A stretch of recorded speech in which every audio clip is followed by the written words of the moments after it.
Műfenyő vagy élőfenyő? Mindenképpen élőfenyő. Élőfenyő. Mindenképpen élőfenyő. Élő. Mindenképpen élő. Egyik se, de amúgy élő. Műfenyő. Élőfenyő. Műfenyő. Mű. Élő. Vásárolt ajándék, vagy pedig saját kézüleg készített? Egy saját kezüleg készített, és egy pedig vásárolt. Handmade. Kézzel készített. Mind a kettő, mert sokan a handmade-et is szeretik, sokan meg a vásároltat. Saját kéz. Handmade vs vásárolt egyenlő handmade.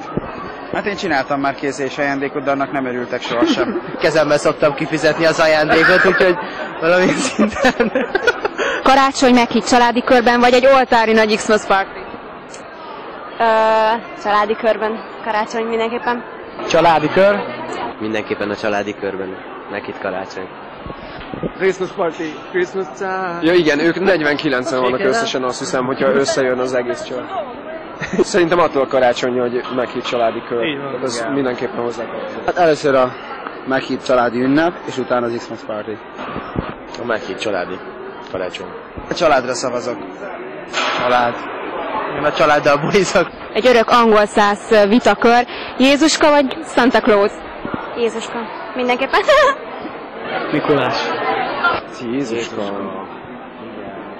Tök mindegy. Egy régi vitakérdés. Mindegy, csak hozzon ajándékot. A Jézuska üljön be a téleposzányába.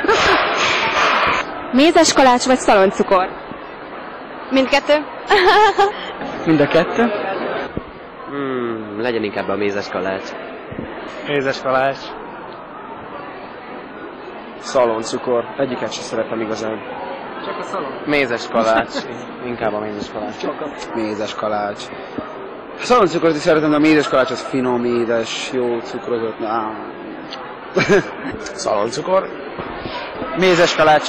Szaloncukor. Mézes kalács egyértelműen. Fára szaloncukor. Mézes kalács meg enni. És az utolsó kérdésem az lenne, hogy, vagyis inkább egy kérés. Foglald nekünk össze, 3 szót használhatsz, hogy mit jelent számodra a karácsony? Húha. Család, szeretet és sok kaja. Nyugalom. Család. Őszinteség. És szeretet. Boldogság. Ezen gondolkodnom kell. Békesség. Boldogság, szeretet és család. Szeretet. Boldogság, család, szeretet. Hát a szeretet mindenképpen. Béke. És hát a család azt nem maradhat ki. Én csak maximum más sorrendben tudnám ezt elmondani. Boldogság, család, szeretet, kelelem, jó? Öröm, meghittség, család. És gyertyafény. I wish you a Merry Christmas. I wish you a Merry Christmas. I wish you a Merry Christmas. And a Happy New Year.